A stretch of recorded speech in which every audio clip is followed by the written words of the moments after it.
Carpentry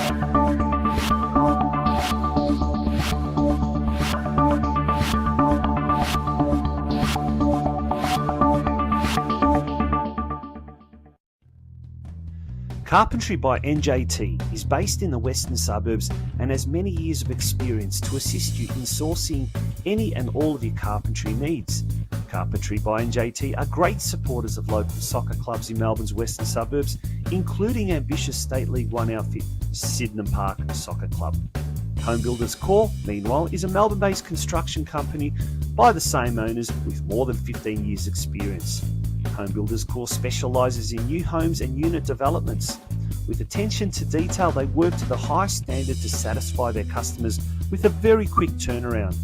For further details about how either Carpentry by NJT or Home Builders Corp can help you, contact owner-manager Nick on 0410 576 018 or via email at nick@homebuilderscorp.com.au.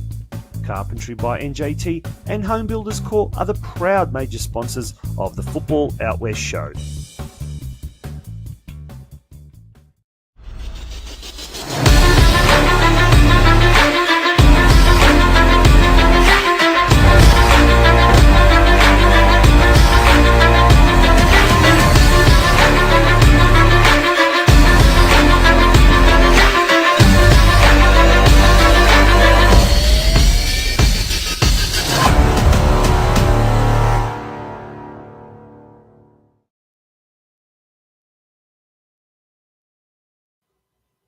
Good evening, folks, and welcome to yet another episode of the Football Out West show. My name's Tonchi Prusak, and I'm going to be one of two, maybe three, if we're lucky, co-hosts tonight. And joining me as he does week in, week out, Steve Curtin. Good evening, Steve. And I say possibly three because we may have a surprise co-host later on. That's right, mate. You never know who's waiting in the wings. And it was exciting last week having the Three Stooges back together again, wasn't it? So let's see. Look, we won't make any promises, but we'll just see what we... Whoa! Look, we've had to surprise him. You've killed the surprise there. He's on camera. Good evening, Craig.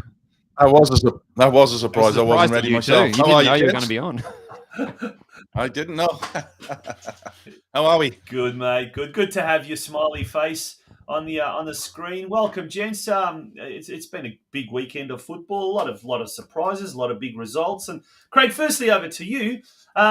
Big win for your team, Werribee City in NPL 2. Tell us more about that. Yeah, look, Tonchi, it was a good win, a good performance from the boys. It was much deserved, I have to say. We were very good at times yesterday, and it's been building. It's been coming. For 7 games, where, as I said last week, we haven't been beaten by more than one goal in any game, and we've had 4-1-0 or 3-1-0 defeat. So we're gaining momentum. The pack better be ready. Werribee are on their way. Joking. Oh, he means good stuff, mate. Good to see. And Steve, you've had a flat out week as far as football is concerned. You took in the Socceroos game midweek, and then you also had a big call in one of the NPL games on the weekend. Yeah, indeed. And it seems like eons ago that I was at Docklands at Marvel Stadium, of all places, watching the Socceroos losing 2-1 to Ecuador the other night. But it was a good outing, at least socially, and we caught up with some good people there at the game. But yeah, yesterday I found myself on, what can I say, pole position for the first time at CV Smith Reserve in the grandstand with that big obstacle in front of me, which was, quite appropriate on Formula One Grand Prix weekend. For those of you that don't know what Steve's talking about, pole position, like literally pole position. Steve, tell us a little bit more about what you mean about pole position. Oh, look, I'll keep it a bit cryptic, but if you've ever watched an NPL stream from CB Smith Reserve, where it's filmed from the grandstand and there's some lighting fixtures, perhaps, located in front of the viewing area there, then in front of the videographer, who did a great job as well to try and accommodate the viewers at home and without getting his focus destroyed by the light pole in front of us. But no, Is the scaffolding not up yet, Steve? Sorry?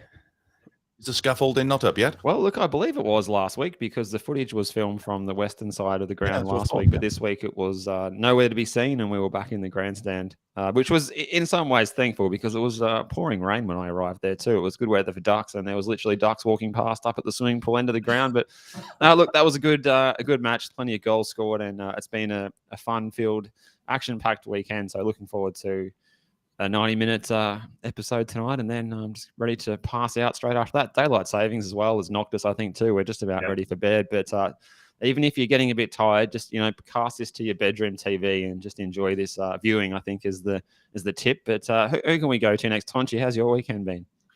Oh, mate, look, it's been a pretty, busy weekend for starters, but today was quite relaxing, which is quite unusual and probably one of the few relaxing Sundays now that the junior winter season is about to be upon us. But look, we've got a lot to get through tonight. So just before we do go, Ton, just before you do go on, mate, big shout out to Tony Hedson. I know he's commented there in the top of the comments box. I got to meet Tony for the first time. Yes, I know he's an avid listener of the fan of the show. Sorry, thanks for catching up yesterday, Tony, and glad you're enjoying the show weekend. I think he said on a post earlier on today it's the highlight of his week. Good on him, mate. Good on you, Tony, and we appreciate all the positive contributions in the chats as well. And there's one. There's Santino Momona, regular listener. He goes, I'm on my laptop on my bed with my Qantas pajamas. Yeah. Okay, good. All right, excellent. From his last business class flight to Europe, I'm guessing that would be. Yeah, possibly. Yeah, that's the case. Hey, tonight, big show, guys. We've got Ersin Gulum, the Hume City coach. He's in our NPL corner. Then we're focusing on NPL 2 and what a division that one is. Eastern Lions coach Chris Greachin will be chatting to us as well a little bit later on. Then we turn our attention to the NPLW, which has just recently started. We're already into round 3 of that, the elite women's competition here in the state. We'll be talking to newly promoted Preston Lions coach, or Preston Lions is the newly promoted. He's been there for quite a while. Daniel Foden, a friend of this show who's been on the show in previous years. Preston have started very well in the NPLW competition. Then we've got a really good guest coming on a little bit later on, around about 9 o'clock, folks. So stay tuned for this one. Caelan Van Heer. Now, he's a squad member of the Australian Pararoos. And Craig, tell us a bit about this, gentlemen. You seem to know a little bit more about him, but a very fascinating subject for an interview tonight.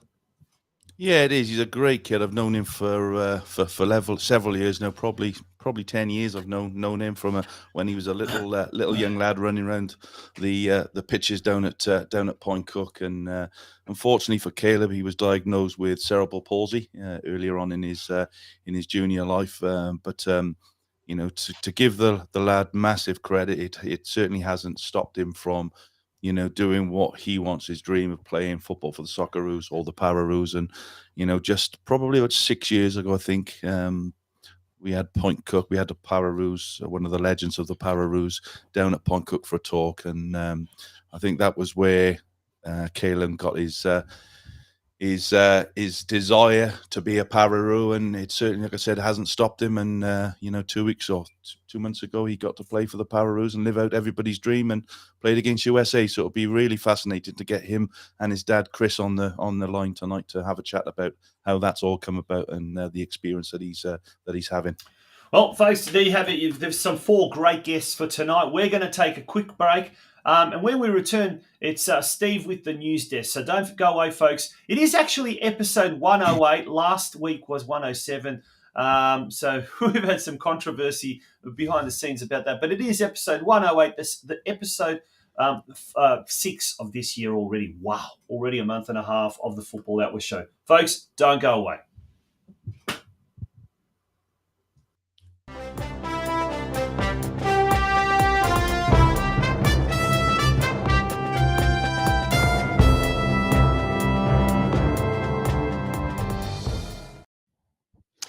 All right, news desk time, Sunday, the 2nd of April, 2023. We're going to start tonight with the A-League Women's, which has just wrapped up only moments ago. Melbourne City and Canberra United finishing a thrilling final game of the home and away season, 3 goals apiece.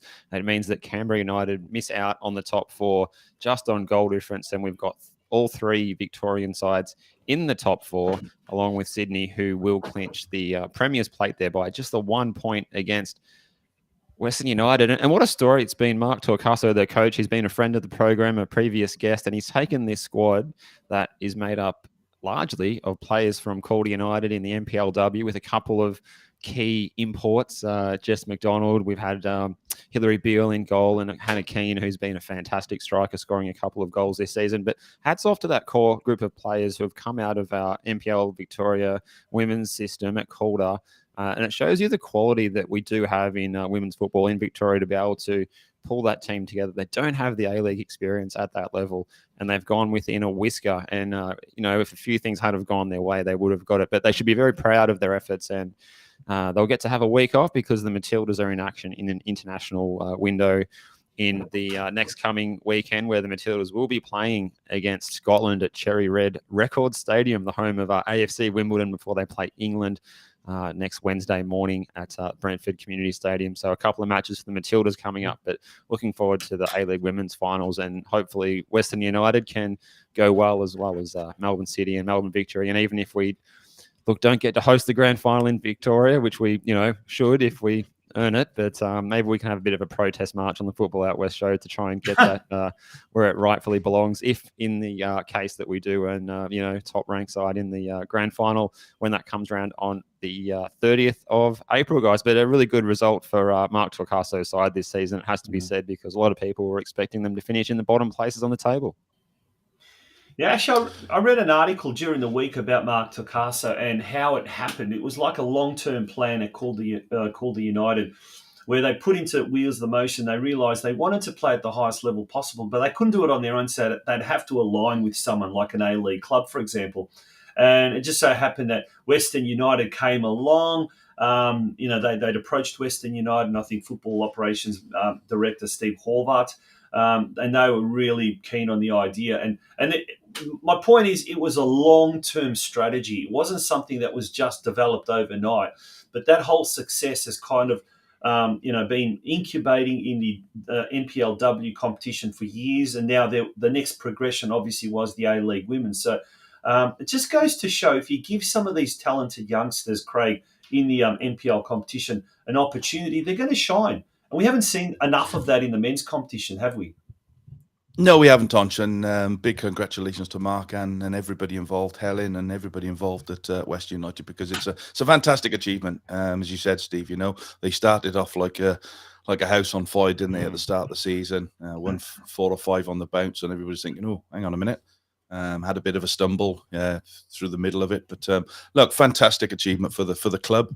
First and foremost, They have its knockers, don't they, Western United, for not having a home and shouldn't have an A-League club. But they seem to be doing a lot of good stuff off the field.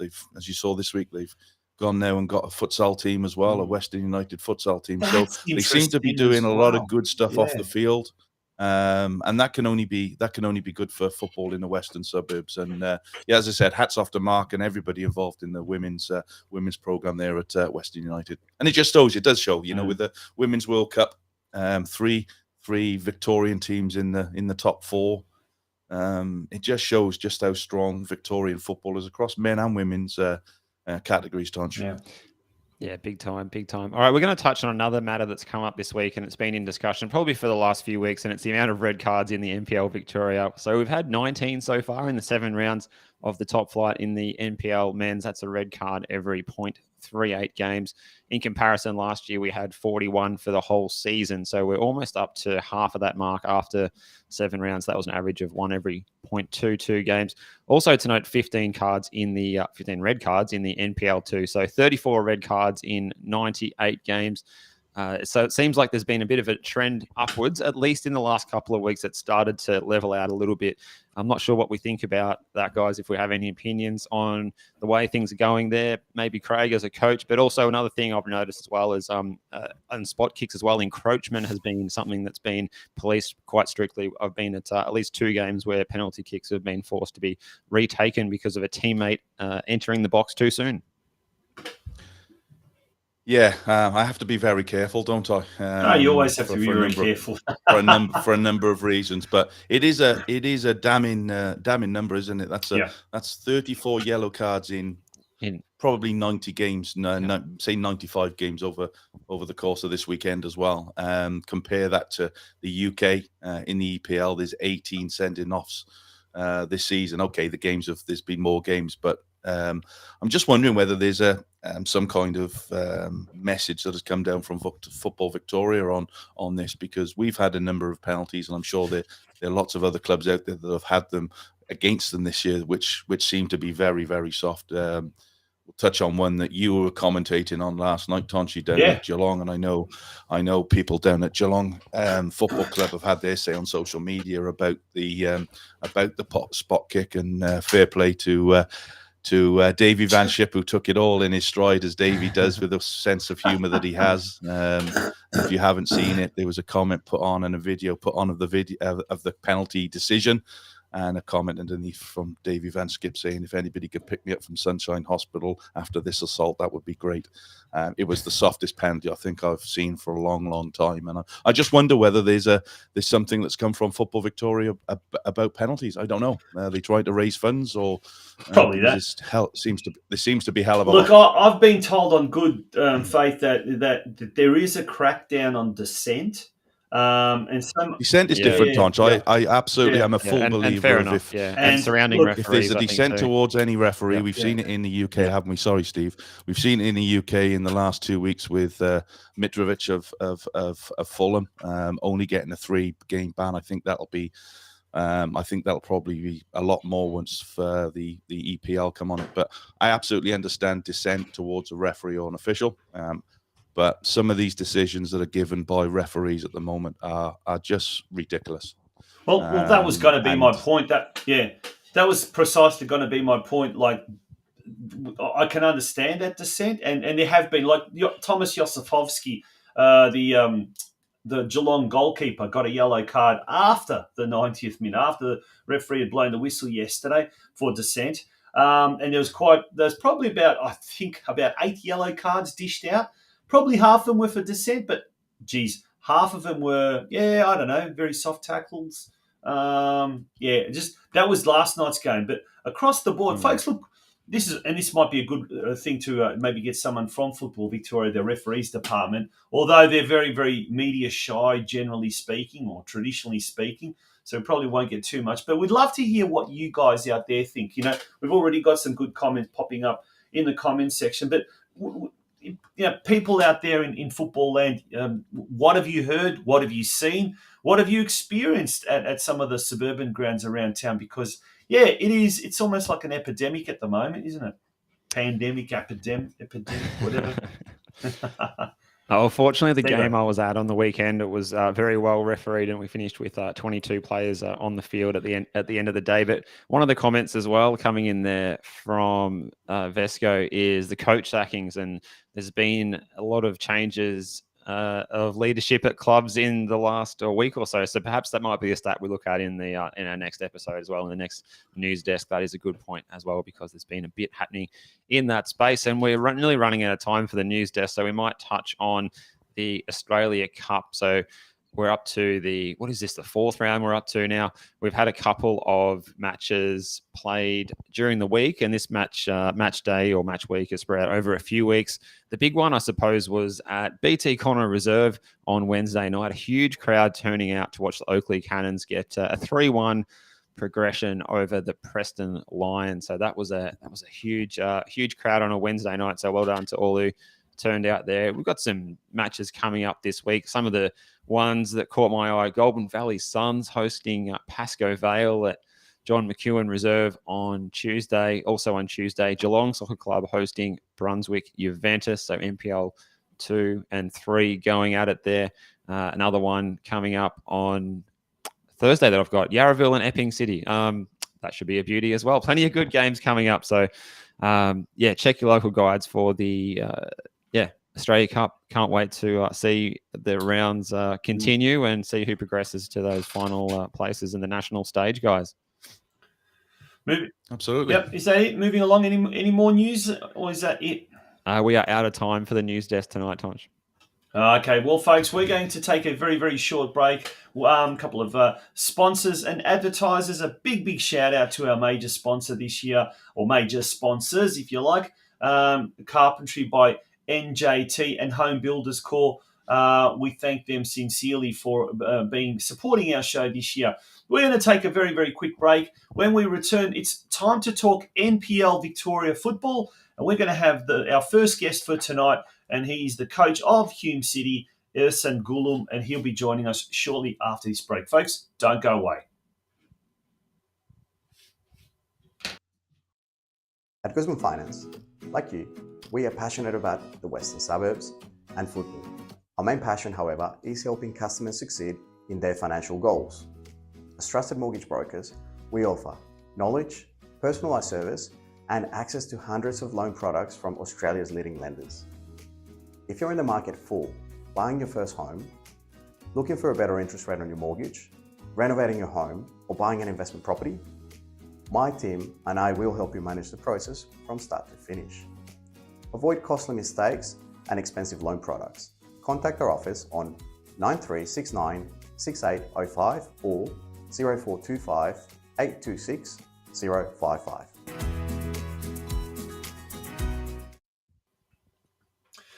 Evening, folks. We're back with the Football Outwear Show, and it's time to talk NPL Victoria football. And Craig, who's our first guest for tonight?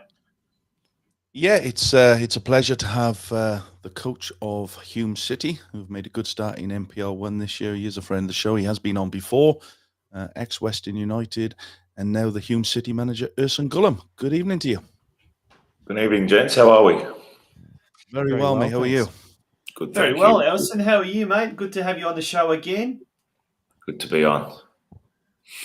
Now let's talk about. Well, first of all, Steve, you were at the game, so tell us a little bit about the game, and then tell us. Walk us through what you experienced and saw.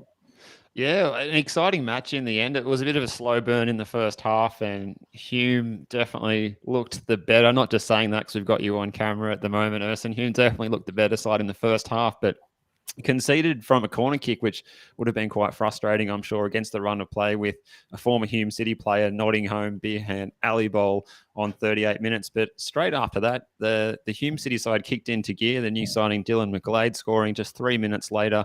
And then it was a volley of goals in the second half, really, with Yared Rezai catching the eye, coming off the bench and scoring twice. A nice header for Brandon Lawton, and a goal that really impressed me so much that made my voice break was that piece of skill by Josh Bingham. What a goal that was. That was a beauty. He must have been pretty happy with himself after that effort.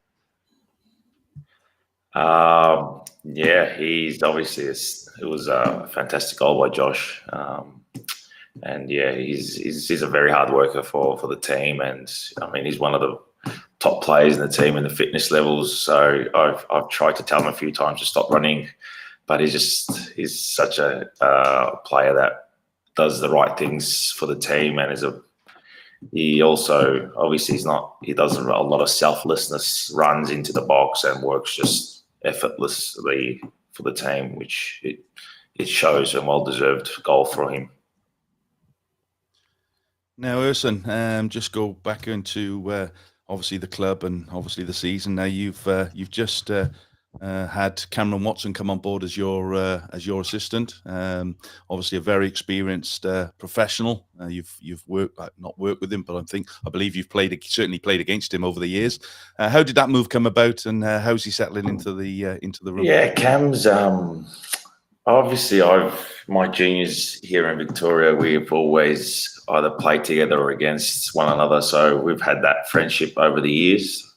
It's one of the great things of playing football. We create good friends, and now obviously relationship was always thereabouts throughout my football career overseas, and obviously heading into this coaching role that I I got appointed at Hume, and then leading into the new season, parted ways with our assistant Halil for different reasons, and then obviously it was just trying to find the perfect fit that suits our coaching staff at Hume City. And I had obviously known Cam was at Brunswick Juventus as an assistant, and when I approached him, he obviously was interested, but obviously declined because of the nature that he was in at the club. He's been there for years, and after a few bad results, obviously they parted ways with their coach, and the opportunity arose for him to take the chance to come on board with Hume. And obviously he suits our criteria and what we look for as an assistant. And I think, as you can see, we're a young bunch of coaches at Hume City, but we also, have very good experiences abroad and internally in with Cam playing, obviously in the A-League, and myself and my goalkeeper coach Savash, that's played overseas. So it's a good mixture of coaching staffs that had a decent level of professionalism. Now, Ersan, I'm assuming it was a bit of a bonus stepping into the role late in last season, because it would have given you a good opportunity to help prepare in the off season for this season coming and know what you needed in the squad and make those tweaks in the off season. Picking up those new recruits in the off season, including McGlade, Mustafa, Maltby, Rezai. How have they settled into the team and the group so far? And how did that recruitment process go over the off season?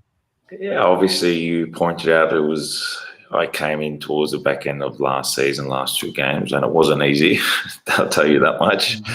Fighting for relegation wasn't easy at all, but the boys obviously got over the line, and leading into the new preseason, we had a lot of work to do. On the pitch and off the pitch, there's no denying that. The team, obviously, Hume City's got a great, history in the National Premier League, and where it found itself last year wasn't acceptable by any standards of the club.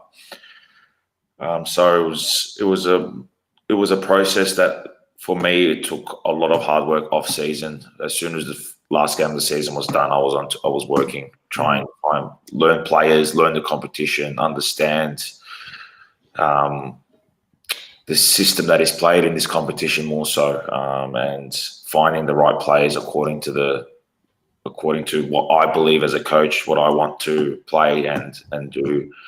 So a lot of phone calls, a lot of messages, a lot of meetings, and talking to agents.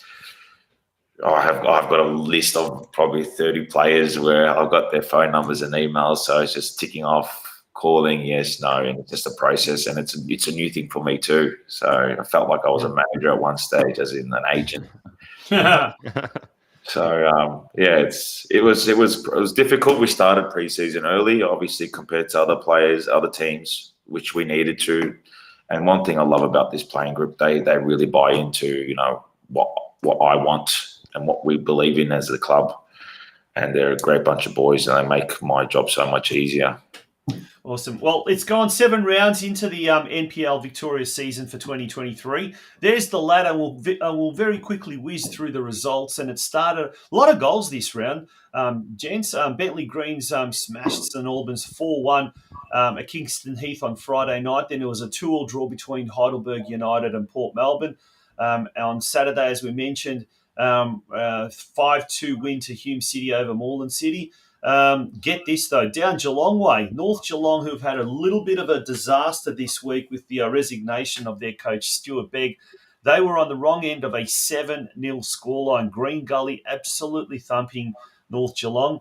Avondale defeated Melbourne Knights 3-0 at Avenger Park. 3-2 was the scoreline at Paisley Park on Saturday night.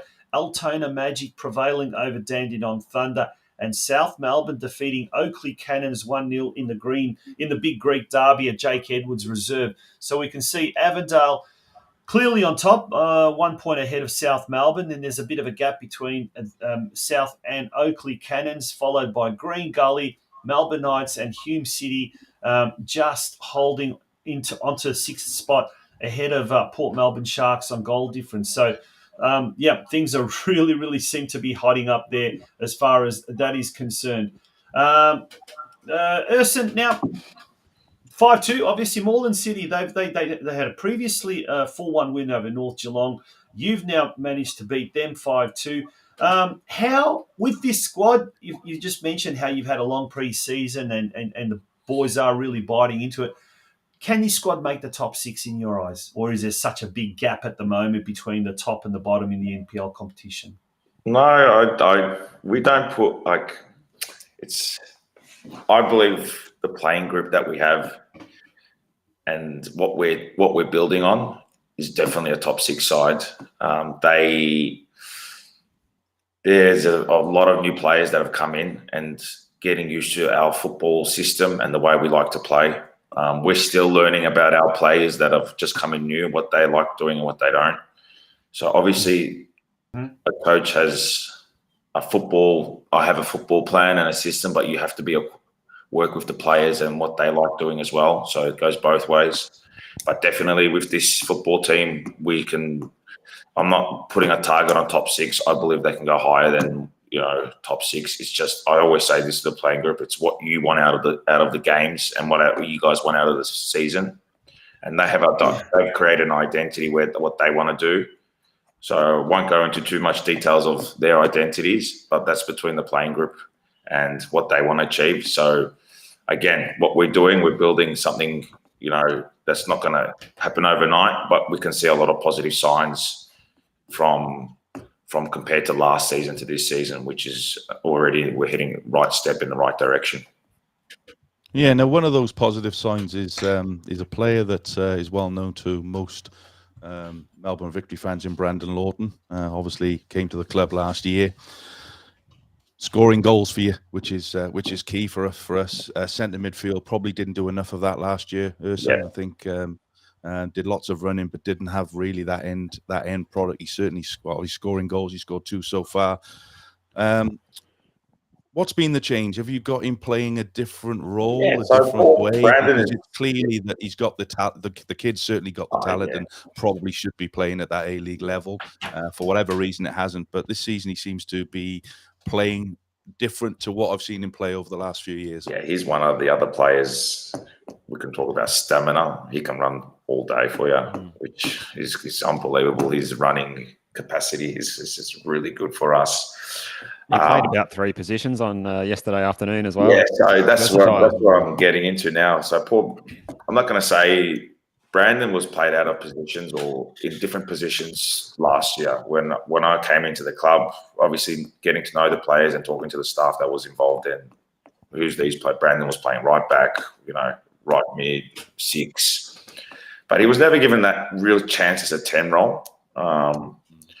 And obviously, Brandon's such a hard worker. He deserves to play because of what he does on the training park. I mean, he's such a good boy as well. His work rates are fantastic. He buys in, he listens. You can give him instructions, and he understands very easily. So it's really easy for a coach.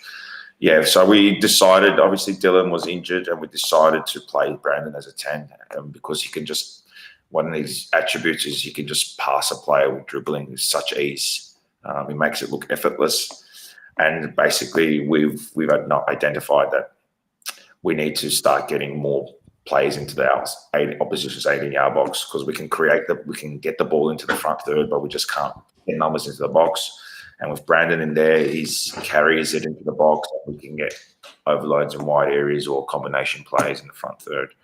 So he does that really well, and his rewards on the training park are showing on the games. You said, Craig, he scored 2 goals. That's actually on the weekend. He scored his 3rd goal. And scored his 3rd. Yeah, so he's doing really well. I mean, he's such a kid where you can play him anywhere. He says, "Yep, I'll do a job for you, Gaffer," which is what you want, don't you? Especially at this level, it's very hard to have a 20 squad of players where you've got players at the same levels, the same age or the same capacity. So it's good that he can play in versatile positions, but at the same time, he's opening up and seeing things in that 10 role where we want, and it's just giving him confidence to play And I'm always a big believer in giving my players confidence, because any player that's on confidence and high confidence can do whatever he puts his mind to in a game. Yeah, and a really fine-headed goal by him yesterday afternoon, which will give him probably even more confidence, I would say, Urson, heading into the next week. And that's probably a good thing too, because you've got 2 matches coming up this week. Doncaster Rovers in the Australia Cup 4th round. Late kickoff, that one, 8:30. That's going to feel late too in a week when daylight savings has just finished. Followed by South Melbourne at home on Easter Saturday. How do you prepare for such a big week with 2 games? It's going to be a bit of a shock to the system. It's obviously everything that every week that goes by, I'm new to. So obviously this is my first proper year as a coach, and player-wise was different. Player, you just rest, recover, play, rest, recover, play. So now it's thinking, what did I do as a player that helped me benefit before 2-3 games during a week? So now that's what I'll do. We'll come in tomorrow into training at the club, and then we'll identify who's going to play and who's not, and who's going to rest, and then we'll do training according to that. And then it's just a planning process.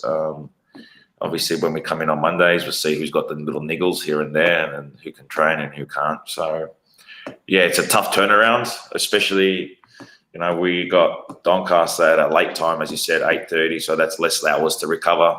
I mean, there's little details matter. And then we've got, obviously, South, as you said, on Saturday at 6:30 at our ground. So, yeah, we'll look to rest some players. But, again, we don't take the FA Cup or the Cup very lightly. Obviously, Hugh's got big history in their Cup. And, obviously, the playing group that's there, the core, have had very good success in it, and we would like to create a history again this year, if possible. So again, we'll just take it day by day, see where the playing group is, and then we'll go from there. Perfect, Donch. All right, well, we'll leave it at that. Thanks, Urson, for coming on the show. We really appreciate that. All the very best for the rest of the season. We look forward to following the fortunes of Hume City in the NPL Victoria competition this year. Appreciate it, guys. Thank you for having me. Thanks for the chat, Good lad. Thanks, Urson. All the best, man. All right, folks, we're going to take a very, very quick break. When we return, time for NPL 2 Victoria action, and we'll be talking to Eastern Lions coach Chris Greachin straight after the break. Don't go away, folks. Carpentry by NJT is based in the western suburbs and has many years of experience to assist you in sourcing any and all of your carpentry needs. Carpentry by NJT are great supporters of local soccer clubs in Melbourne's western suburbs, including ambitious State League One outfit Sydenham Park Soccer Club. Home Builders Core, meanwhile, is a Melbourne-based construction company by the same owners with more than 15 years' experience. Home Builders Core specialises in new homes and unit developments. With attention to detail, they work to the highest standard to satisfy their customers with a very quick turnaround. For further details about how either Carpentry by NJT or Home Builders Core can help you, contact owner-manager Nick on 0410 576 018 or via email at nick@homebuilderscore.com.au. Carpentry by NJT and Home Builders Core are the proud major sponsors of the Football Out West show. Welcome back to the Football Out West show. We are running a little bit behind schedule, so we're going to bring our next guest on immediately. He's the coach of Eastern Lions, and his name is Chris Greachin. Chris, welcome to the show. Good evening. How are you? I'm well, thanks, Tone. First of all, thanks for having me on, and really enjoy this show. So it's a pleasure to join you guys tonight. Awesome. Now, Chris, on the weekend, it was not the result you hoped for. It was the fourth loss out of 7 games, but the other 3 Eastern Lions have won. So it's sort of a 3-0-4 record at the moment. But 1-4 loss to Northcote City. They're a John Cain reserve. Take us through that game. Or maybe you don't want to talk about it. I'm more than happy to talk through it. We've had a pretty tough week on the track, to be honest. We've backed up from Kingston on Monday night, which was a tough encounter. We sort of had our fair share of yeah, I suppose the game had a lot of emotion to it, and we had 2 send-offs, so that sort of dictated a fair bit of the result, in my opinion. And then we had to back up on Friday against a really experienced Northcote City side that I think is a true contender for promotion this year, but just haven't got off to the greatest starts. And yeah, we're just struggling a little bit this week with suspensions and a few injuries that have popped up. But Friday night was certainly a tough test and a tough place to go, John Cain, on at any point in the season. Best of times, Yeah. Now, just on that. Hi, Chris. Thanks for coming on the show, mate. Really appreciate it. Now, obviously, Kingston on Monday, Northcote on Friday. We just spoke to Urson then about having games so close together. How do you, as a coach, prepare for that? Because it's not a lot between Monday and Friday. So, how did you prepare for that during that week? And do you think the short turnaround affected the players for the game on Friday night? Yeah, I think, playing it in different times throughout the week poses a challenge in itself. Without going into the short turnaround, even just playing on a Monday night really throws around part-time footballers. I think just preparation and what they do during the day and their jobs and how they prepare for that is a real. I've got a real question mark over playing at these different times. It certainly throws up just a different challenge, I suppose, when you're prepared for a 3 p.m. on Saturday game, and then you get thrown into a Monday night game. But besides that, I, to be honest, I don't think the short turnaround really impacted us. I think it was more the Kingston game. There was a fair bit at stake, and there was a lot of emotion in it. Kingston are quite a physical side. They're a good side, and just the way the game panned out, and obviously having 2 men sent off within that game had its impact. Our keeper went down with an injury late on in that game as well, so we missed him on Friday night. So besides a short turnaround, there was a few other factors that I think played a part in what transpired on Friday. Northcote with a full quota is tough enough as it is, but missing 4 or 5 players, of your starting 11 makes it, that bit tougher. So now if I can just jump in there very quickly, gents. Obviously you spoke about your sending off. Now we spoke about it earlier on the show, and I know it's going to be very difficult for you to comment too much on it. But obviously, there's been a lot of red cards in NPL 1-2 in the first 7 weeks of the season. Has there been a change, or in your opinion, has there something been sent out to referees to stamp down on something that's, in most instances, I think not even there? We've seen some really strange penalty decisions. We've had them against us. You've had them against you. As I said earlier on, we saw one on Saturday night at Geelong. What's your take on it, Chris, without being too controversial in the role that you are, mate? Yeah, look again. I had a good chat with the head of referees throughout the week between Monday and Friday, and for me, the aim isn't to dwell into a particular result. Whatever happened on Monday night was it is what it is. People are going to make decisions, and we just have to live and bear with that, I think, as coaches. But I mean, if we look at the broader context of well over 30 red cards, 30 send-offs across just over 80 games, we're talking about 40. Over 40% of games having a send-off. And again, let's take Monday night out of it.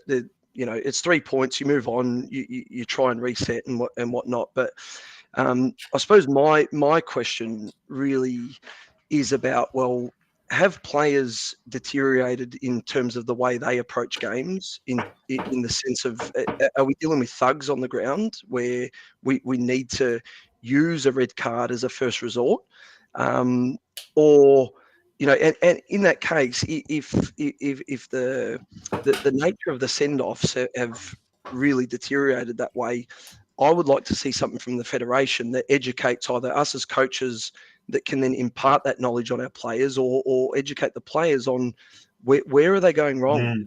I haven't looked, to be honest, I haven't looked at the stats from last year and the previous year, but I mean, if you compare it to the English Premiership, for example, I mean, you're talking about less than 5% of games having a send-off. We're up about the 40% mark at NPL 1 and 2 in the first 6 rounds.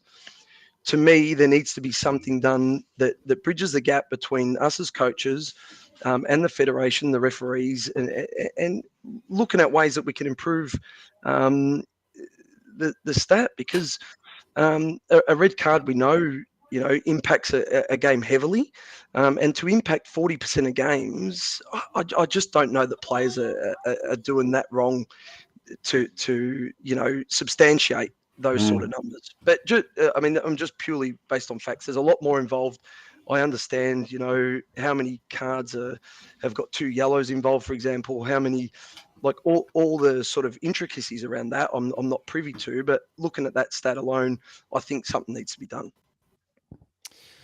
Steve. All right, Chris. Well, on another matter, thanks again for coming on to the show. And I must say a big shout out for Ian Dunn over there at Eastern Lions, who puts together tremendous videos of the highlights, and some of the goals your boys have scored this season have been beauties. But how has it been since you stepped into the helm there at over near Gardner's Creek there with only 3 players, only Keegan Coulter, Nathan Sim and Aaron Fabry still there from the previous squad? You've had to rejuvenate the whole team.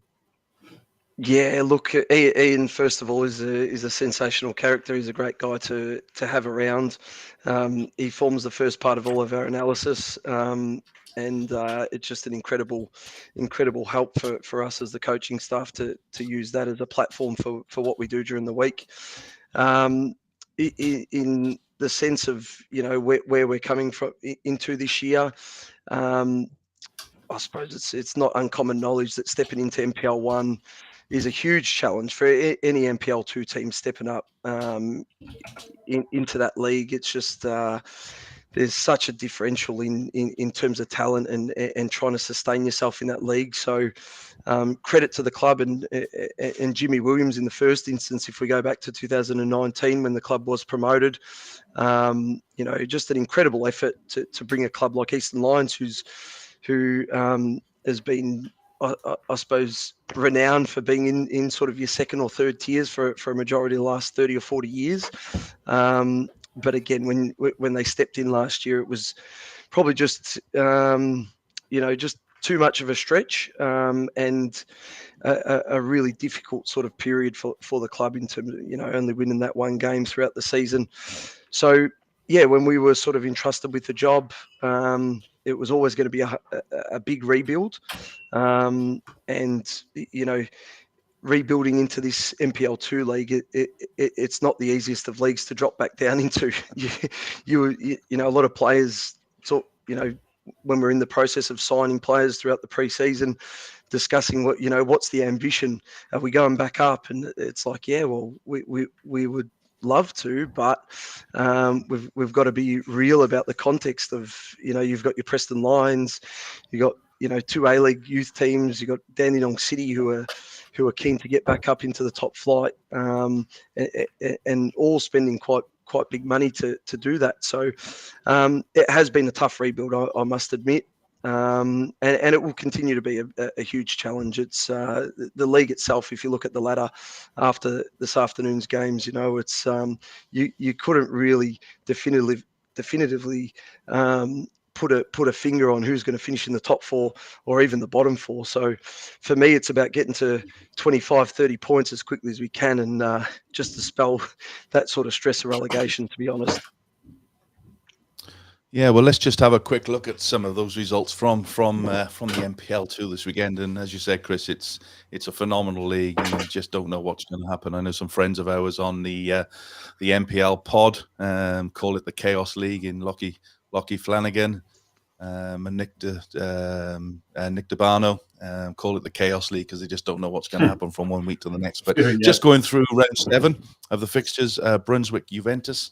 Obviously, with Kruni Razov going in there as their new coach this week, losing at home to Pascal Vale on Friday evening. Northcote, as we said, defeating Eastern Lions 4-1 at the John Cain Memorial on Saturday.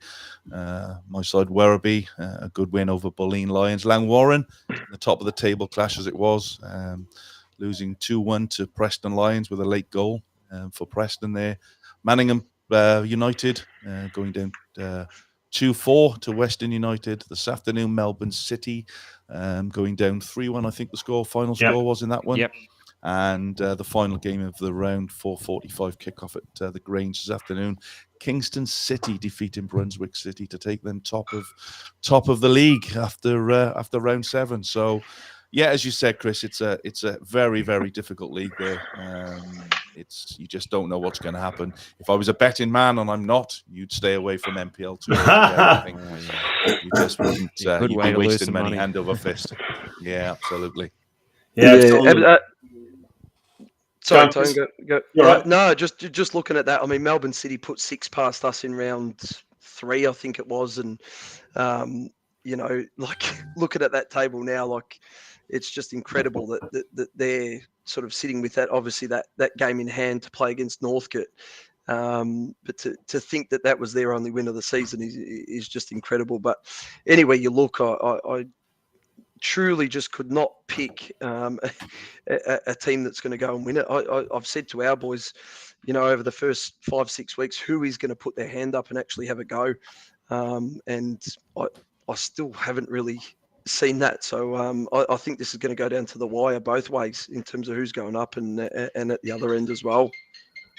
Well, it's going to be a fascinating round 8 Easter round on starting with Good Friday. 3 important clashes, of huge clashes. Turn back time. Preston Lions taking on Brunswick Juventus, a BT Connor reserve. Expect a massive crowd for that one. The top of the table clash. Pascoe Vale taking on Kingston City at CB Smith Reserve. They're at 8:15 p.m. on Good Friday. And then Craig, massive one out at Costas Mitre 10 Park. Werribee City hosting Manningham United Blues under lights. First Friday night game under lights, and that should be really, really exciting. You're telling me off air, 300 lux lights there about to be switched on. Wow, that's going to be an auspicious occasion for the club, eh? Yeah, it is. It's been a long time in the making for them. We know how long Werribee City have been around as a football club and never had the opportunity to play midweek football. So this is an opportunity they've been given thanks to FIFA and obviously the Women's World Cup, and they've been lucky enough to be given a set of lights and a new facility there for the Women's World Cup as a training module for the Moroccans, the Lionesses of Morocco, who are training there through the World Cup, and they play we play our first midweek Friday night game on Friday evening. So club are looking forward to it. Should be fantastic. Chris, we're going to have to let you go. We're really, really behind schedule tonight, but it was a pleasure chatting to you and really examining and dissecting the Chaos League that is NPL 2 Victoria. Mate, wishing you all the very best, you personally and to Eastern Lions for the rest of the year. Boys, really appreciate the time and all the best for the rest of the season. Good on you. Good luck, Chris. Chris. See you soon, mate. Chris Greachin, the coach of Eastern Lions and one of 14 members of the Chaos League. I like that. That's very good. All right, guys, we're going to take a very, very short break. When we return, we're going to have our next guest, and we'll turn our attention now to NPLW action, and we're going to be talking to the Preston Lions coach, Daniel Foden. He'll be up very, very shortly after this break. Folks, don't go away. Carpentry by NJT is based in the western suburbs and has many years of experience to assist you in sourcing any and all of your carpentry needs. Carpentry by NJT are great supporters of local soccer clubs in Melbourne's western suburbs, including ambitious State League 1 outfit Sydenham Park Soccer Club. Home Builders Core, meanwhile, is a Melbourne-based construction company by the same owners with more than 15 years' experience. Home Builders Core specialises in new homes and unit developments. With attention to detail, they work to the highest standard to satisfy their customers with a very quick turnaround. For further details about how either Carpentry by NJT or Home Builders Core can help you, contact owner-manager Nick on 0410 576 018 or via email at nick@homebuilderscore.com.au. Carpentry by NJT, and Home Builders Corp are the proud major sponsors of the Football Out West show.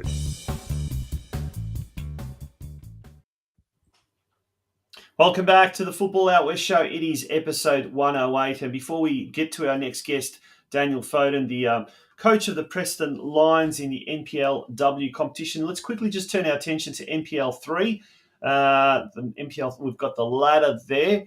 And if we have a quick look at the ladder there, this is an interesting competition as well. Don't know about the what was the result of the Melbourne Victory Ballarat City game? Yes. Melbourne Victory getting up with an 88th minute spot kick to win that one 2-1 against, and there's been a theme talking about red cards tonight, guys, against a 9-man Ballarat City. So a result for Melbourne Victory against a Ballarat side that finished with 9. So a good result there for Victory to try and push them.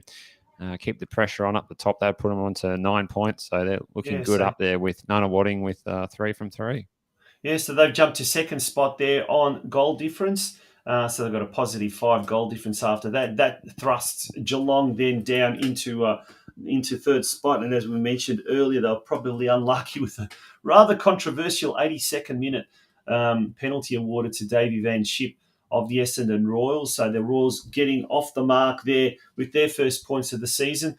North Sunshine, they suffered a loss on Friday night to Caroline Springs George Cross, and that brings those two clubs level on 6 points. Then we've got Beau Morrison 4, Burundara Eagles, another newly promoted side there on 4. Goulburn Valley Suns on 3, Doveton, Essendon Royals, and then Ballarat City and Box Hill United currently occupy the relegation spots. But it's another interesting league. Look, obviously it's still early days yet, so a lot of interest and amongst the teams until they sort of settle themselves down. But now let's turn our attention now, folks, to the NPLW competition. And our next guest is none other than a good friend of the show's. He's in the green room, and we're going to bring him on. He's a coach of the Preston Lions women's football team and newly promoted to the NPLW competition. It's Daniel Foden. Daniel, good evening. How are you?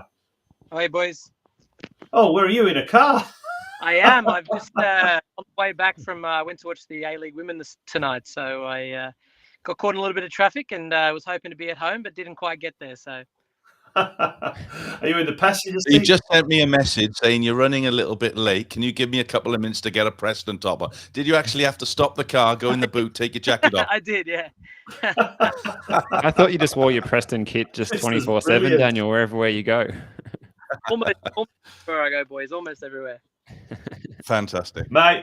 Tell us about the start. Well, first of all, congratulations on getting into the elite division. And we had you on last year and spoke at length about it. But how have you and the ladies found the experience in the NPLW competition compared to last year's VPLW league? Well, I mean, you probably have to ask the girls how they feel, but generally the consensus, I think, is that we're enjoying the fact that we don't just have to turn up to get a result, because obviously last year I had a very, very strong team in that competition, and so we've gone up into what is obviously a much stronger competition, and now every single week is a really tough game, and we have to prepare really, really hard every single training session, as opposed to last year where you might be able to get away with not quite training as hard on a Monday and taking a little bit easier during the week on the odd week. So I think that the girls and definitely myself are enjoying the challenge of every single week it being a top team that you're playing. So it's been a really good challenge for us to come up. Daniel, what was it like playing that first home game in the NPLW in front of the home crowd at BT Connor on Friday night? And not only that, getting a win against the all-conquering Calder United and getting your first win in the top tier of women's football in Victoria. How did that all play out on Friday? It was fantastic. I'm not going to lie. The Preston faithful came out as I'm not surprised that they did. I think we might have had 500 or so through the door, which was nice.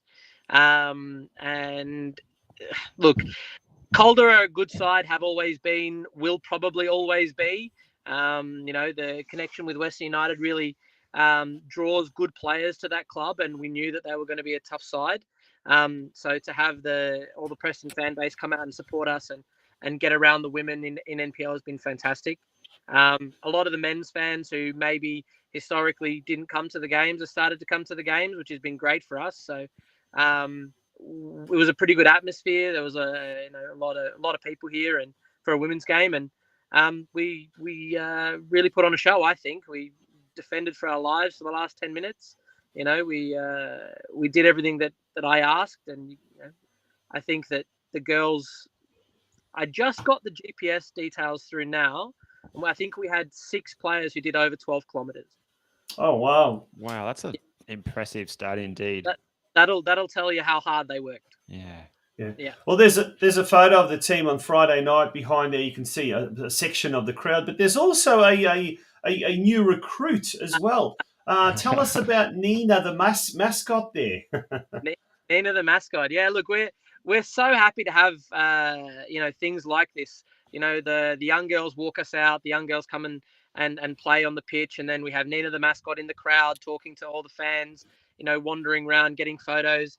It brings back the old days for me. It brings back the memories of when I was a kid in the old NSL days, or when even when I went to England and coached and watched over there.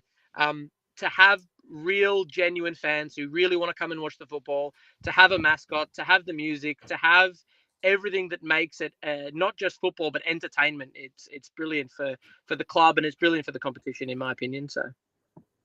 Definitely. And talking about your squad now that you've put together for this season, goals so far for Camilleri and Nishimura, how is the team looking? Is it similar to last year, or have you brought in some reinforcements? We took a lot of the girls from last year. I mean, it was a strong side last year, and I felt like they deserved an opportunity to really show that they could be in NPL.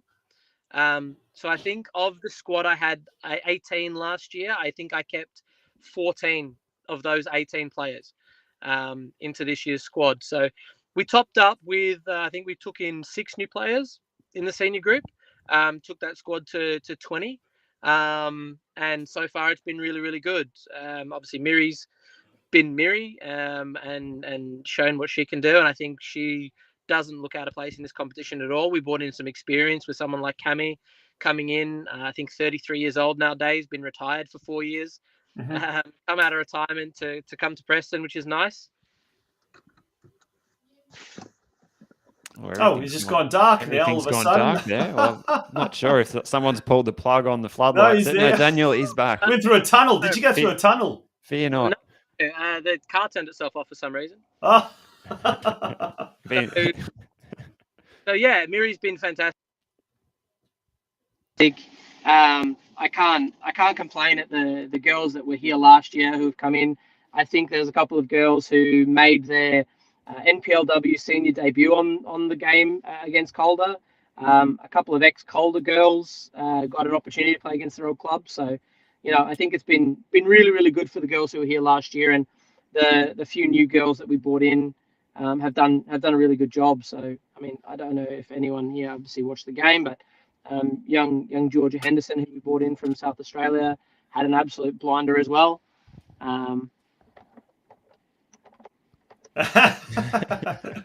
This is live. The wonders of modern technology. Live streaming here, folks. This I think beats Mickey Cellina's interview we once had and with him, where he had to pull over on the Monash Freeway or whatever one day back from training. It was probably the most dangerous freeway in Australia, and he's pulled over into the.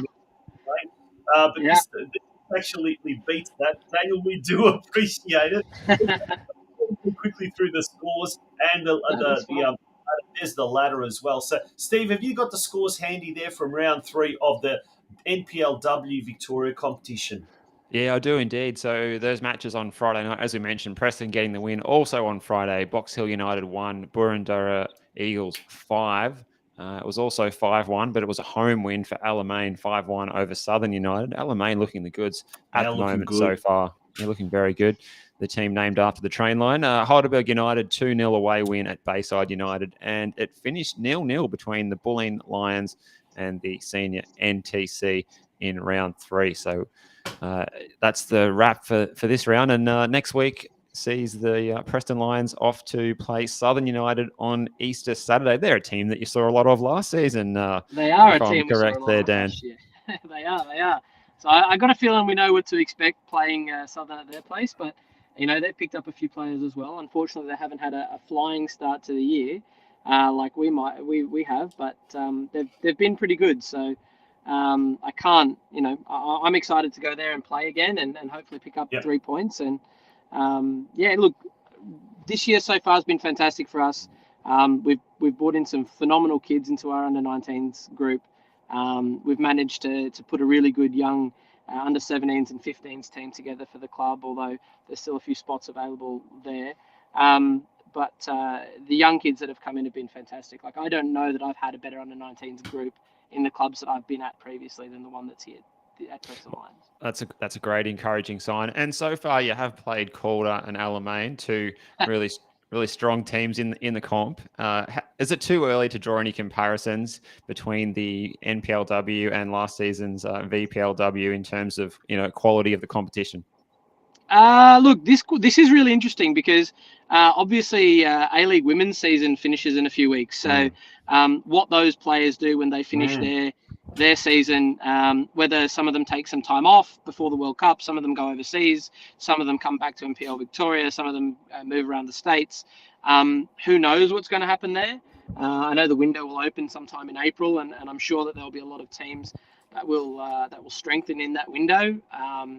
And that will make the competition completely different again. So maybe we have this conversation again in 6 weeks, and I'll be able to tell you what the league looks like a little bit better maybe. But right now, I think almost anyone can beat almost anyone on any given day.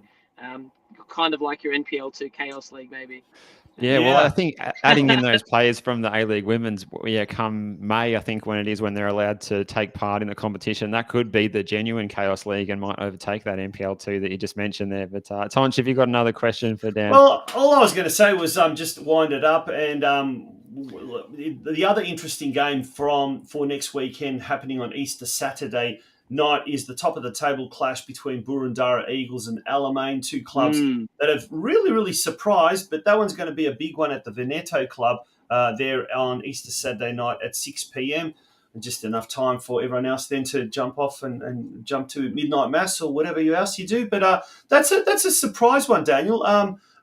Two teams unexpected, but as you said, anyone can beat anyone at the moment. And in 6 weeks, I'm sure it's the ladder composition or the structure is going to look completely different. But have you come across those two teams either in practice games, preseason games, or have you seen them in action? Are they as good as what the ladder suggests at the moment?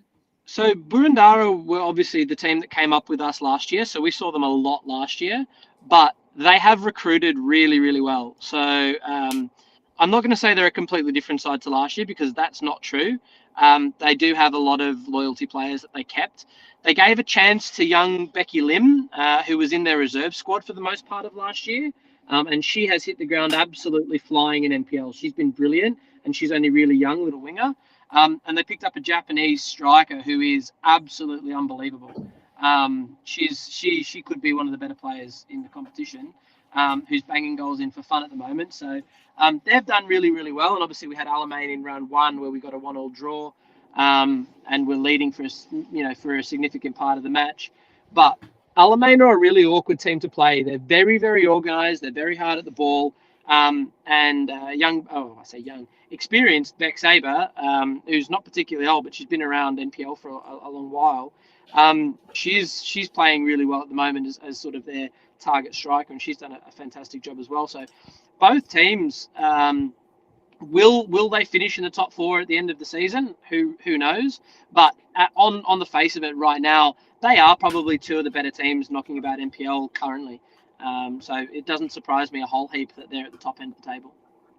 That Japanese player in question, Kuriya Okino, has scored 6 goals and is the leading goal scorer at the moment in the NPLW competition. Wow. Yeah, absolutely. Daniel, thank you so much for joining us on the Football Out West show.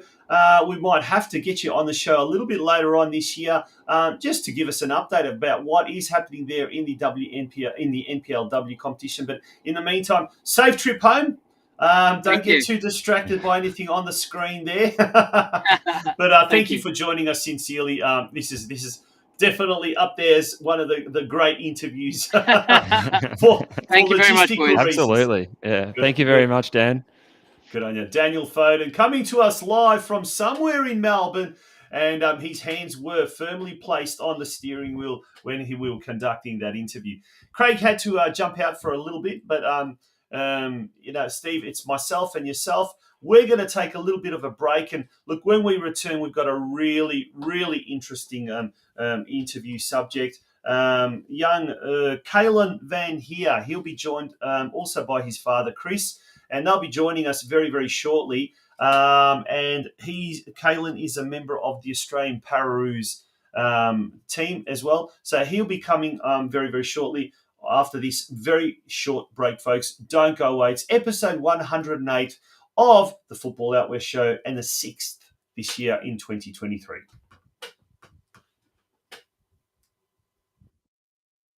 At Guzman Finance, like you, we are passionate about the Western Suburbs and football. Our main passion, however, is helping customers succeed in their financial goals. As trusted mortgage brokers, we offer knowledge, personalised service, and access to hundreds of loan products from Australia's leading lenders. If you're in the market for buying your first home, looking for a better interest rate on your mortgage, renovating your home, or buying an investment property, my team and I will help you manage the process from start to finish. Avoid costly mistakes and expensive loan products. Contact our office on 9369 6805 or 0425 826 055. Welcome back to the Football Out West Show, and we're rejoined by Craig. Craig, how are you? Maybe it was a toilet break, or maybe some pundits there That was a long one. are saying maybe you went for an interview. I don't know about that. Rumours flying about at the moment. But, mate, good to have you back on board. It's time for our next guest. I forgot to say. Yeah, let's just put the record straight. Yeah, let's just put the record straight on that one. I'm not going to North Geelong, okay? So... I thought he was going to say, let's put the record straight. It was either a number 1 or a number 2. Well, let's not go into that either. Yeah, absolutely. Great. Absolutely. We've lowered our standards tonight as this show's gone on, haven't we? We have. It's time to pick them back We'll up. bring it back. We'll bring it back up now with this young man. And it's a pleasure to have him on the show. I know he's been a very busy young man over the last couple of months, but it's great to have Kalen Van Heer on the show. Good evening, Kalen. How are you, mate? I'm good. Thanks for having me, guys. How are you all? Yeah, no, very just good, for the Kalen. purposes of the for those that are watching, Kalen is the one on the left, the good-looking one. And he's joined also by Chris, his dad. Chris, how are you? Welcome to the show, both of you. Thank you very much for having us on, guys. Pleasure to be on. Thank you. Craig.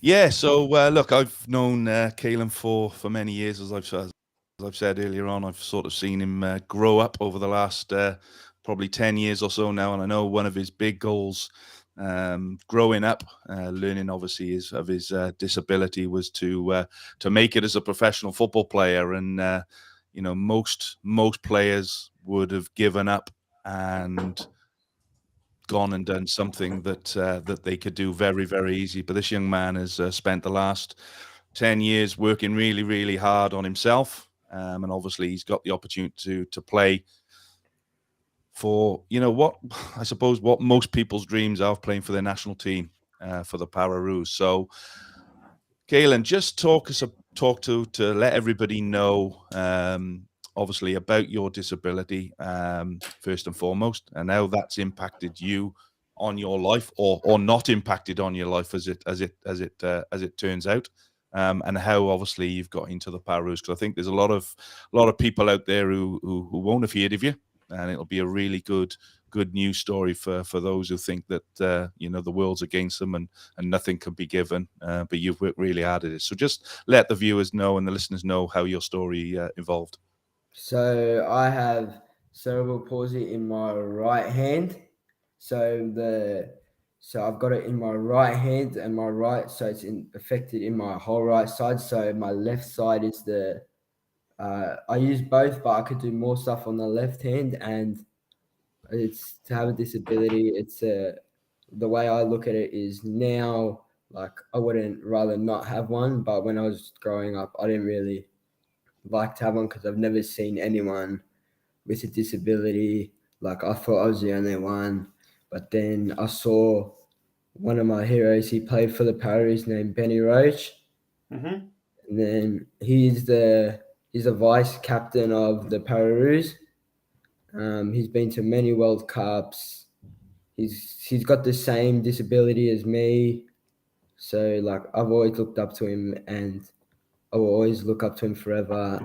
And just the Pararoos, they're a beautiful national team. They're the same as the Socceroos and Matildas. And the And the Paramatildas. Paramatildas. So what the Pararoos are, so it's acquired brain injury and cerebral palsy. So we do everything the same. We'll have training camps. We'll have World Cups, Asian Cups. We'll have friendlies. I recently made my debut for Australia against USA. I didn't expect it to happen so quick. I just got recently into the squad last year. It was June last year. That was my first training camp. And then I made my debut earlier this year in February against the ranked number 4 USA. And we're ranked number 10. So the way CP football works is it's a 7-a-side. So, and it's half pitch. So when it goes out, you can underarm roll in the ball or throw it in normally. And at the end of the year, there's going to be an Asian Cup in Melbourne. We just got recently announced. So that's what I'm trying to push for. And then in Sydney, last week I was in Sydney for a training camp, and I met some of the Socceroos as well. I met Harry Suter, Garang Kuo, Oh,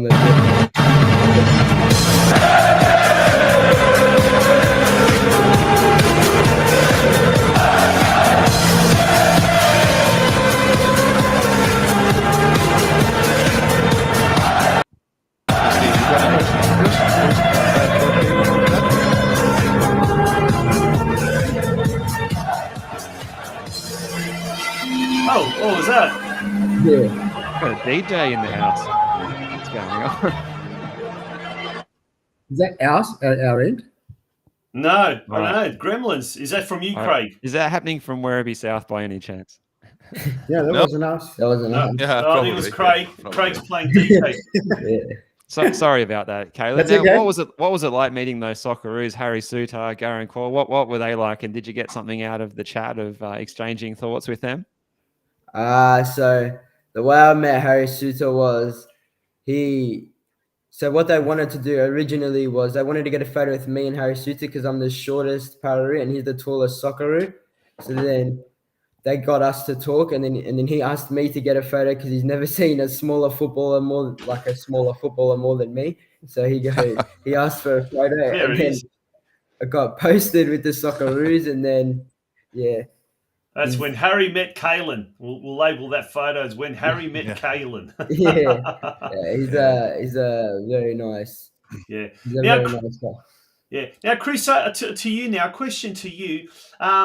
You get parents of very high performing players, and they've got their own way of encouraging, dealing, or letting the player do all the thinking and talking and all that kind of stuff.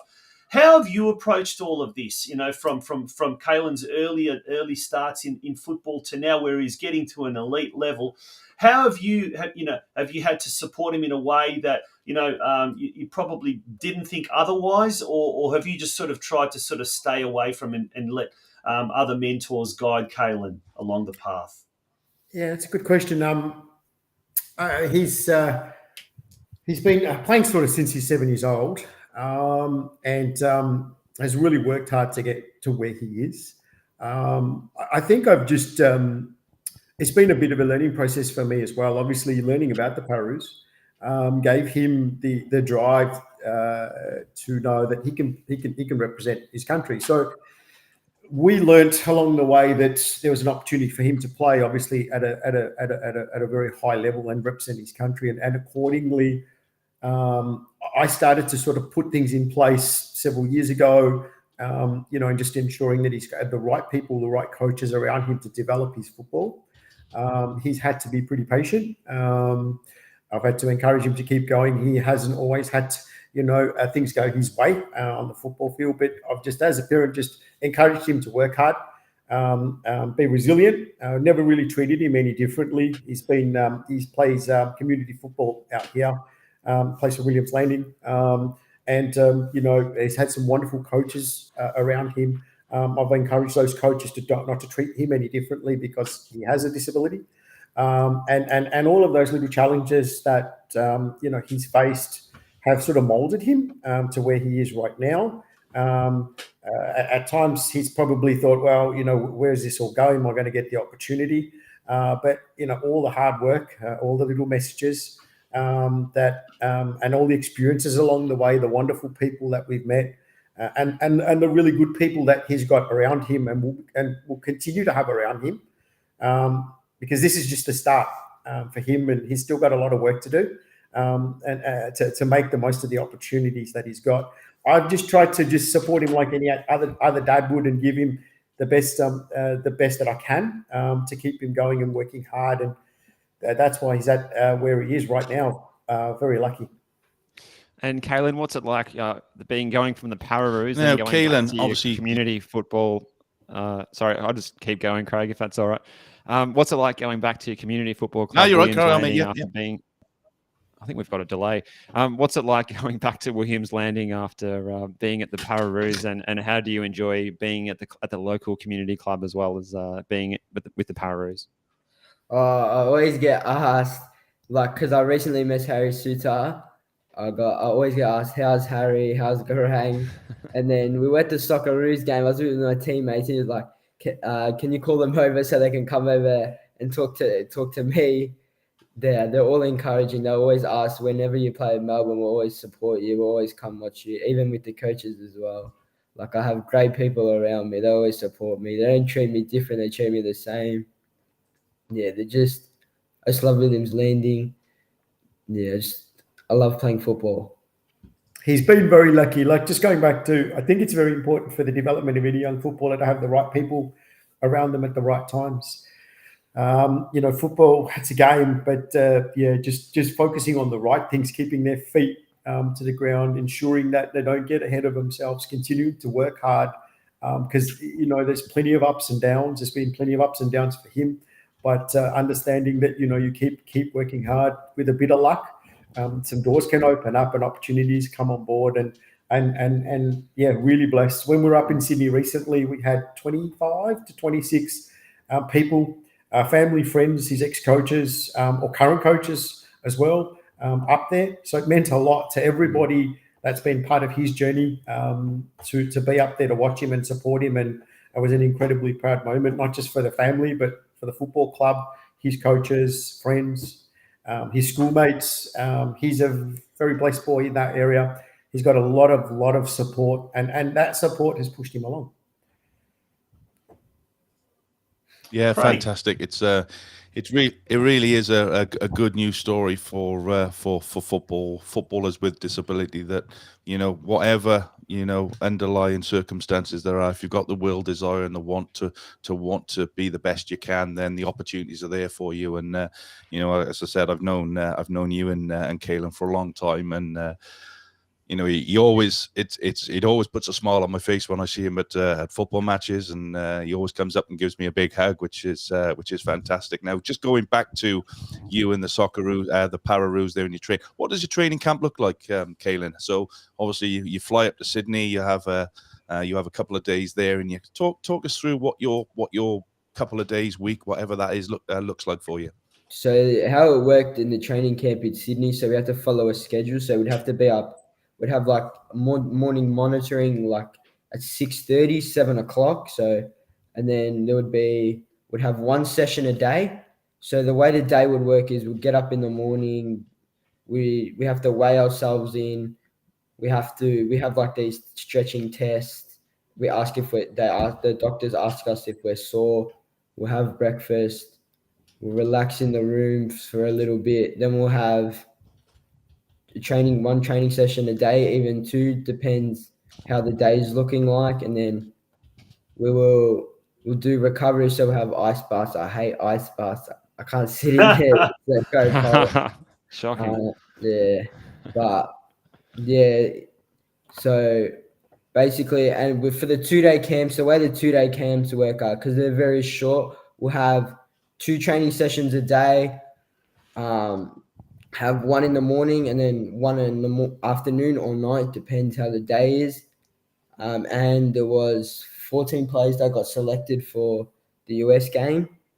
And the way the squad gets selected so we have classifications. So there's like a 3 is which the most mobile, like the player that that has to control the game, and then there's like 2s that are mobile but still they can move, and then the 1s are the ones that have it like the worst. I wouldn't say the worst, but most affected. Yeah, most affected. Yeah, no, that's really interesting because I think when I spoke to you recently, Chris, we were talking about the obviously the Pararoos and how people perceive the Pararoos to be, and you I think you said to me that there's boys there that you actually wouldn't know have a disability, but because they move really well, there's nothing wrong in the movement, but they've had a brain injury as you or something similar along the way. So it's really interesting that it's not something perhaps the Pararoos that you think of is somebody with a real disability, but there's boys there or players there that have had like you say, a brain injury early on or later on in life, but are still actively able to play. It's Absolutely. Am I right in that? Yeah, absolutely, Craig. So the classifications 3, 2, and 1. Each footballer is classified, and certain amount of players are allowed on the ground at any given time. That's out of the 3s and the 2s and the 1s. And obviously, there are you've got players, for example, with a mild brain injury, and you couldn't really notice that there is an issue, and they're on the really mild end, and then you've got obviously the more really affected players it's quite visible to see that there is they are affected out on the ground. So how that's balanced up is, how many players you're allowed on so you're only allowed to have 1 3. You can have as much 2s as you want, and you have to at least have 1 1 on the pitch. And that's to balance. Balance it all out. So it's they also hope to have the Australian Pararoos team represent Australia at the next Paralympics. Hopefully. They're just lobbying, hopefully, to have para football included in the next Paralympics, which again would be very exciting if Kalen was to be a part of that. There are some very, the top couple of teams in the world. These guys are fully paid professionals. For example, the Russian team, their full-time professionals actually get paid. It's a full-time program. They actually get a wage. They don't have to do anything apart from train and represent Russia in Paralympic football. One of the ambassadors for that team is actually Vladimir Putin's wife. That's a true story. Just recently, the US team that Kalen played against, they're all in a full-time program. Wow. They are based out of what university is it called? Clemson University. They all study there. They get paid. They get looked after. So yeah, a lot of countries run full-time programs. We're not full-time yet, hopefully, but in saying that, they really look after the guys.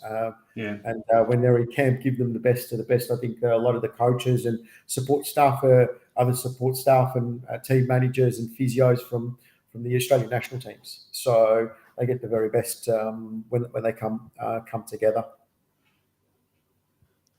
Fantastic. Now I'm going to try and put something up on screen. Now I'm going to try something different. We haven't done this before, I don't think, Tonch, but I'm going to try it. Let me know if if you can see it. That's working, mate. That's good. Can you see that? So yeah. That's a quote that I found on Twitter from you of obviously you playing or you being involved in the Pararoos there. And do you know when the Para 23 or the Para Asia Championship is, Kaylin? When that being held? It's in Melbourne, and the dates are October 31st to November the 12th. And it's going to be in Bandura. They're building it for the new Matilda Stadium, so that's where we'll be playing. Yeah. Fantastic. Oh, fantastic. That's going to be awesome. Well, we'll certainly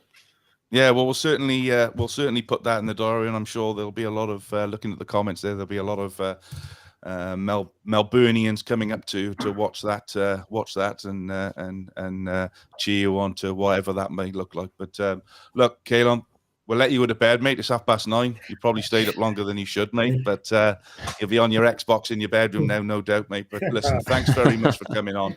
Keep up the great work. Thank Keep you up for the hard having work. us. Thanks a lot, guys. Thank you. Good Thanks day, for coming. gents. Looking Thanks forward to very coming much. and watching you at Bandura later in the year, mate. Absolutely. Yeah, Absolutely. thanks a lot. Appreciate Sounds it. good. Thanks, gents. Well done. See ya. Kaylin Van here from the Pararoos squad. I was going to say Paralympics, Pararoos squad for the Australian team. That's certainly something to look forward to later this year. Gents, thank you very much for being a part of tonight's show. Now, folks, next week we will not be on air. Obviously, Easter Sunday. Everyone's going to have family commitments and what you're not. Hopefully, you guys will as well. We're going to take a well-earned rest. After that, though, we will be back in 2 weeks' time. So we look forward to having your company in 2 weeks' time. It's been a huge show. Thank you, Craig, for organising all of those guests. Absolutely sublime tonight. And Steve, thank you for all of your contribution as well tonight. Steve does all the news desk and putting all together all the news there. So thanks, gents. Thank you so much for your contribution. Thank you, folks. And on that note, good night, everyone. Good Bye-bye.